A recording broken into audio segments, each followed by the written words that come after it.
Universe நேயர்களுக்கு எனது அன்பான வணக்கத்தை தெரிவித்துக் கொள்கிறேன் தோழர்களே.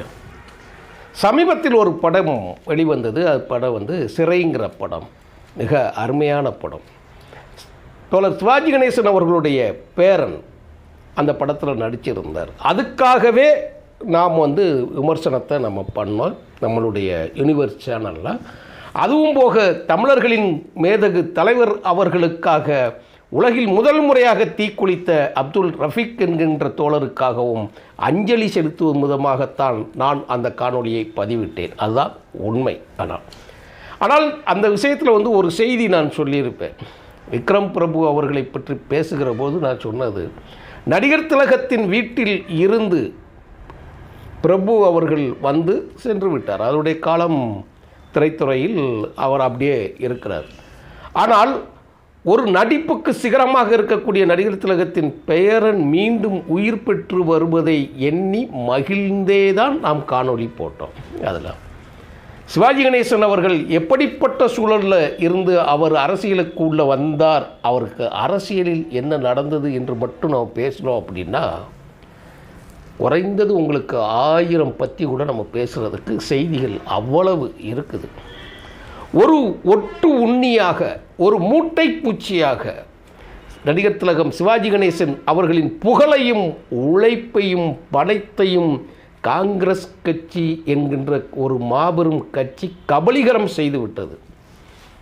அதுவும் போக கர்ம வீரர் காமராஜர் என்கின்ற ஒரு தலைவருக்கு பின்னால் நின்ற சிவாஜி கணேசனின் புகழை மட்டுப்படுத்தி விட்டாங்க. எப்படின்னு கேட்டிங்க அப்படின்னா, ஒரு நாட்டை ஆளக்கூடிய, நான் சொல்கிறது மாநிலத்தை சொல்கிறல, ஒரு நாட்டை இந்தியாவை ஆளக்கூடிய நேரு உயிரோடு இருக்கக்கூடிய காலகட்டத்தில் இருக்கக்கூடிய அந்நேரம் இருக்கக்கூடிய தலைவர்களோடு சேர்ந்து இவருடைய புகழும் மங்கி போயிடுச்சு. அதைத்தான் தோழர் தலைவன் என்கின்ற புத்தகத்தில் இன்பாங்கிற ஒரு தொகுத்து நம்ம எழுதியிருக்கிறாரு. அதைத்தான் நம்ம பேசுகிறோம். ஒரு முக்கியமான வரலாற்று செய்திகளையும் ஆவணங்களோடு பேசுவது தான் என்னுடைய இயல்பை தாண்டி, திராவிட இயக்கத்தின் ஆதரவாளர் என்கின்ற முறையில் திராவிட இயக்கம்தான் தமிழர்களை அடுத்த தலைமுறை கட்டத்திற்கு அழைத்து சென்றது என்பதில் இருவேறு கருத்துக்கள் இல்லை என்பதையும் பதிவு செய்வது தான் என்னுடைய நோக்கமும் கூற. ஏன்னா எல்லோருக்கும் ஒரு அரசியல் இருக்கும். அந்த அரசியல் தமிழர்களை எப்படி படுத்தியது அப்படிங்கிறது தான் நம்ம பேசுகிறதுக்கு ஒன்று இருக்கும். நடிக்கக்கூடாது, ஏமாற்றக்கூடாது ஒரு அதனால் தான் நான் எம்ஜிஆர் அவர்களை பற்றி முழுக்க பேசுகிறேன். ஆனால் நான் அதிமுக காரன் இல்லை என்பதை தொடர்ச்சியாக பார்க்கிற தோழர்களுக்கு தெரியும். அதிமுக காரன் நான் கிடையாது. ஆனால் இப்பொழுது நான் திராவிட இயக்கத்தில் இருக்கக்கூடிய நேரத்தில் எம்ஜிஆர் அவர்களின் புகழையும் எம்ஜிஆரின் பெயரையும் எம்ஜிஆர் பெயரை சொல்லி கேலி பண்ணி சிரிக்கக்கூடிய சூழல் வருகிற பொழுதுதான் நான் எம்ஜிஆர் என்கின்ற இடைக்காலத்தில் ஒரு மாபெரும் தலைவரால் தான் தேசிய கட்சிகளின் ஆக்கிரமிப்பு ஒளிந்தது என்பதை சொல்ல வருவதற்குத்தான் நான் பேச ஆரம்பித்தேன். அதான் உண்மையும் கூட. அப்படிப்பட்ட நேரத்தில் அப்போ சிவாஜி கணேசன் எதையுமே செய்யலையா? செஞ்சார். என்ன செய்தார்? காலத்தால் செய்த உதவியை செய்தார்.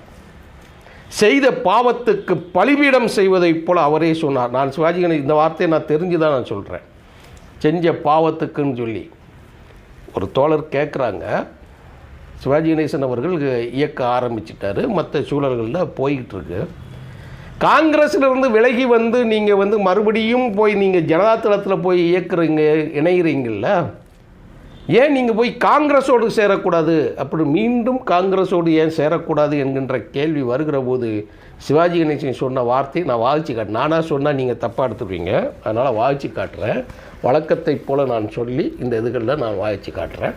இதில் பக்கம் உங்களுக்கு 104 தலைவன் என்கின்ற புத்தகத்தில் அவர் குறிப்பிடுறார். 1996 பத்திரிகையாளர்களிடம் பத்திரிகையாளர்கள் சிவாஜி கணேசன் அவர்களிடம் ஒரு கேள்வி எழுப்பினார்கள்.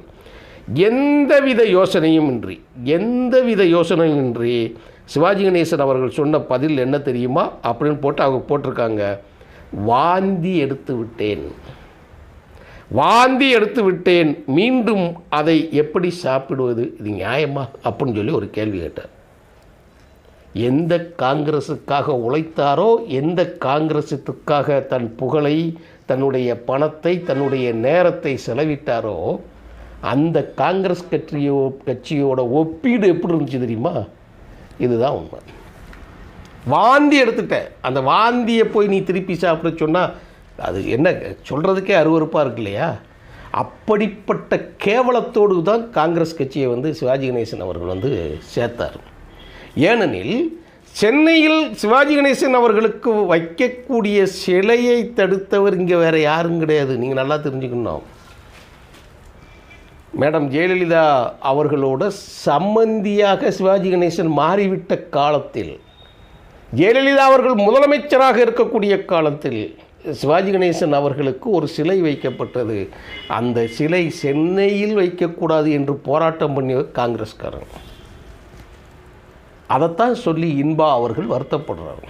ஆனால் இது அரசியல் எல்லாருக்கும் தெரியும். இருந்தாலும் ஒரு ஆதாரத்தை இப்போ நம்ம பேசுகிறோம்னா, ஒரு செய்தியை சொல்கிறோன்னா என்ன சொல்வீங்க? நம்ம பிடிக்கல அவாட்டிக்கு பேசுகிறது மாதிரி பேசுவாங்க. என்னை விட சிவாஜி கணேசன் அவர்களோட ரசிகனாக ஒருத்தர் இருக்க முடியாது. நடிப்பு, வசனங்கள், தூய தமிழுக்கு பேசி சிறப்பு சேர்ப்பவர்கள் யாராகணுங்கிறது அதில் சிவாஜி கணேசன் அவர்களுக்கு ஈடு இணை இல்லாத ஒரு மனிதர்களை வெட்டுக்கிறார். அரசியலை தான் நம்ம விமர்சிப்போம். அரசியல் திராவிட இயக்கத்துக்கு எதிர்க்கறதுக்கு உண்டான அரசியலை விமர்சிப்போம். ஆனால் திராவிட இயக்கத்தில் இருந்து கொண்டே புல்லுருவியாக இருக்கிறவர்களே நான் எதிர்ப்போம். அதில் ஆகையினால் தான் நாங்கள் எம்ஜிஆரை நாங்கள் ஆதரிக்கிறோம். சிவாஜி கணேசன் அவர்களின் அரசியலை தான் சொல்கிறோம். ஆனால் ரெண்டு பேருக்கு உண்டான நட்பு நம்ம அப்படியே சொல்லிக்கிட்டு இருக்கோம். சரி, ரைட்டு விடுவோம். அப்போது தமிழக முன்னேற்ற முன்னணி என்கின்ற ஒரு இயக்கத்தை தோற்றுவிக்கப்பட்ட போது, அதை தோக்கும்போது எம்ஜிஆர் என்ன செஞ்சார் அப்படிங்கிறதுல ஒரு முக்கியமான கட்டம் இருக்கும். கலைஞர் என்ன செஞ்சாருங்கிறத, தப்பான நேரத்தில் தப்பான காரியத்தை சிவாஜி கணேசன் அவர்கள் செஞ்சாங்க. அதுதான் முக்கியமானது. ஒன்று சொல்லுவாங்கள்ல, மழை பெய்கிற பொழுது உப்பு விற்க போவோம், காற்றடிக்கிற போது மாவு விற்க போவோம்னு சொல்லி ஒரு கவிதை உண்டு. அந்த கவிதையின் அடிப்படையில் பார்த்தால் சிவாஜி கணேசன் அவர்கள் அரசியல் எப்போ துவங்கியிருக்கணும் தெரியுமா? எம்ஜிஆர் என்ன செஞ்சார் தெரியுமா? இந்த ரெண்டையும் ஒப்பிட்டு பாருங்கள், உங்களுக்கு தெரியும். தான் வாழும் காலத்தில் தலைவராக இருந்து அவருடைய கொள்கைகளை, அவருடைய படத்தை, அவருடைய கருத்தை முழுமையாக படங்களில், திரைப்படங்களில் சொல்லி சொல்லி சொல்லி வளர்ந்து வந்த எம்ஜிஆர் அவர்கள் தான் ஏற்றுக்கொண்ட அண்ணா அவர்கள் முதலமைச்சரான பிறகு மறைந்து விட்டார்கள். மறைந்து விட்ட பிறகுதான் எம்ஜிஆர் கட்சி ஆரம்பித்தார். யாரோட பெயரால்? தன்னுடைய தலைவனின் பெயரால் அவர் கட்சி ஆரம்பித்தார். அப்படி கட்சி ஆரம்பித்தார்னா அவர் வெளியேற்றப்பட்டு தான் கட்சி ஆரம்பித்தார். அவராக ஒன்றும் கட்சி ஆரம்பிக்கல. அவர் கட்சி ஆரம்பிக்கணும்னு தோணும் கிடையாது. வெளியேற்றப்பட்டார், அவமானப்படுத்தப்பட்டார், அசிங்கப்படுத்தப்பட்டார். அப்புறம் தான் அவர் கட்சி ஆரம்பித்தார். இதே நிலை தான் தலைவர் வைகோ அவர்களுக்கும் வந்தது. அது செய்தி தனியாக போகும். அதே போல் நடிகர் திலகம் சிவாஜி கணேசன் அவர்கள் எந்த நேரத்தில் கட்சி ஆரம்பித்திருந்தால் அவர் ஸ்ட்ராங்காக நின்றிருப்பார் அப்படிங்கிற ஒரு செய்தி நான் தனி காணொலியாக நான் விரிவாக நான் போடுகிறேன். ரொம்ப ஆவணத்தோடு நான் போடுகிறேன். இன்ட்ரெஸ்டிங்காக, பெருசாக இல்லாமல் இன்ட்ரெஸ்டிங்காக நான் போடுறேன். ஒரு செய்தி சொல்லிடுறேன். காமராஜர் அவர்கள் இறந்தாங்க இல்லையா? காங்கிரஸின் ஒரு அடையாளம் அழிந்து இருக்கக்கூடிய நேரத்தில் எந்த கட்சியை காமராஜர் நேசித்தாரோ அந்த காங்கிரஸ் கட்சியை அவரை கைது செய்து சிறையில் அடிக்க துடைக்கிற போது அதை எதிர்த்து அவர் களம் கண்டு மீண்டும் அரசியலுக்குள் இருக்கக்கூடிய சூழலில் தோல்வியுற்றார். எல்லாம் முடிஞ்சது. இப்போ காமராஜர் இல்லை, காங்கிரஸும் இல்லை, போயிடுச்சு. இப்போது காமராஜர் இறந்த நேரத்தில் எப்படி எம்ஜிஆர் தன்னுடைய தலைவர் அண்ணா அவர்களின் பெயரை வைத்து அவர் சார்ந்திருந்த கட்சியை திராவிட முன்னேற்றக் கழகம் அப்படிங்கிறத அண்ணா திராவிட முன்னேற்றக் கழகம் என்று ஆரம்பித்திருந்தாரோ அதே போல சிவாஜி கணேசன் அவர்களும் காமராஜரின் பெயரில் காங்கிரஸ் கட்சி ஒன்றை ஆரம்பித்து இருந்தால் காமராஜர் தோற்றுவிச்ச கட்சியில் போயிருந்திருக்கக்கூடாது. ஏன்னா அதே சுயத்தை இழந்து விட்டது. காமராஜர் பெயரில் ஒரு புதிய கட்சியை அந்த நேரத்தில் துவக்கியிருந்தார்னா பழநெடுமாறன்லேருந்து ஈவிகே சிலங்கோவன் கும்பலிருந்து அத்தனை பேரும் உங்களுக்கு சிவாஜி கணேசனை தலைமையில் தூக்கி வைத்து கொண்டாடி இருப்பார்கள். காங்கிரஸ் தோழர்களும் முழுமையாக சிவாஜி கணேசன் அவர்கள் பின்னாடி வந்திருப்பாங்க.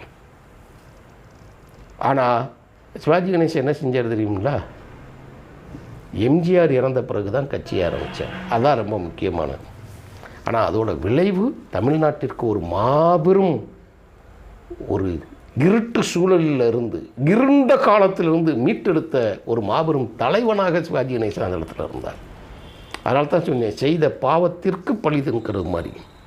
அது பரிகாரம் செஞ்ச செய்தியைத்தான் நம்ம வந்து சொல்கிறேன். நான் அடுத்த காணொலியில் ஒரு முக்கியமான செய்தி சொல்கிறேன். சிவாஜி கணேசன் என்ன தவறு செய்தார் அப்படிங்கிறதெல்லாம் நான் உங்களுக்கு சொல்கிறேன். அடுத்ததில் நான் சொல்கிறேன். 10 நிமிஷத்தை அதில் சொல்லிடுறேன்.